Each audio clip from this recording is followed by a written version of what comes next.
സുരേഷ് ഗോപിയുടെ തെരഞ്ഞെടുപ്പ് റദ്ദാക്കണമെന്ന ഹർജി ഇന്ന് പരിഗണിക്കും. തൃശൂരിലെ NDA സ്ഥാനാർത്ഥിയും കേന്ദ്ര സഹമന്ത്രിയുമായ സുരേഷ് ഗോപിയുടെ തെരഞ്ഞെടുപ്പ് റദ്ദാക്കണമെന്നാവശ്യപ്പെട്ട് നൽകിയ ഹർജി ഹൈക്കോടതി ഇന്ന് പരിഗണിക്കും. AYF നേതാവ് AS ബിനോയ് നൽകിയ ഹർജിയിൽ സുരേഷ് ഗോപി ഇന്ന് മറുപടി സത്യവാങ്മൂലം നൽകിയേക്കും. ജസ്റ്റിസ് ഡോക്ടർ കൗസർ എടപ്പകത്ത് അധ്യക്ഷനായ സിംഗിൾ ബെഞ്ചാണ് തെരഞ്ഞെടുപ്പ് ഹർജി പരിഗണിക്കുന്നത്. വോട്ടെടുപ്പ് ദിനത്തിൽ മതചിഹ്നങ്ങൾ ഉപയോഗിച്ച് വോട്ടർമാരെ സ്വാധീനിച്ചുവെന്നാണ് AS ബിനോയ് നൽകിയ ഹർജിയിലെ പ്രധാന ആക്ഷേപം. ശ്രീരാമ ഭഗവാന്റെ പേരിൽ വോട്ട് ചെയ്യണമെന്ന് BJP ദേശീയ ഉപാധ്യക്ഷൻ AP അബ്ദുള്ളക്കുട്ടി അഭ്യർത്ഥിച്ചു. സ്ഥാനാർത്ഥിയായ സുരേഷ് ഗോപി സുഹൃത്ത് വഴി വോട്ടർമാർക്ക് പെൻഷൻ വാഗ്ദാനം ചെയ്തു. വോട്ടർമാരുടെ ബാങ്ക് അക്കൗണ്ടിലേക്ക് MP പെൻഷൻ തുക പെൻഷനായി കൈമാറി. പ്രചരണത്തിനിടെ തൃശൂർ മണ്ഡലത്തിലെ വോട്ടറുടെ മകൾക്ക് മൊബൈൽ ഫോൺ നൽകി. ഇത് വോട്ടർമാരെ സ്വാധീനിക്കാൻ വേണ്ടി നൽകിയ കൈക്കൂലിയാണ്.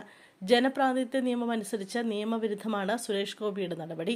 ഈ സാഹചര്യത്തിൽ സുരേഷ് ഗോപിയുടെ തെരഞ്ഞെടുപ്പ് റദ്ദാക്കണമെന്നാവശ്യപ്പെട്ട് നൽകിയ ഹർജിയാണ് ഹൈക്കോടതി ഇന്ന് പരിഗണിക്കുന്നത്. രാജ്യസഭാ MP എന്ന നിലയിൽ ലഭിക്കുന്ന പെൻഷൻ തുകയിൽ നിന്ന് ചിലർക്ക് പണം കൈമാറിയെന്നും ഹർജിയിൽ പറയുന്നു. സാമൂഹിക മാധ്യമ പോസ്റ്റുകളും ദൃശ്യങ്ങളും ഉൾപ്പെടെ രേഖകൾ ഹർജിയുടെ ഭാഗമായി സമർപ്പിച്ചു. അട്ടിമറി വിജയമാണ് തൃശൂരിൽ സുരേഷ് ഗോപി നേടിയത്. കോൺഗ്രസ് സ്ഥാനാർത്ഥിയായ K മുരളീധരനും LDF സ്ഥാനാർത്ഥിയായ അഡ്വക്കേറ്റ് VS സുനിൽകുമാറും മത്സര രംഗത്തുണ്ടായിരുന്നു.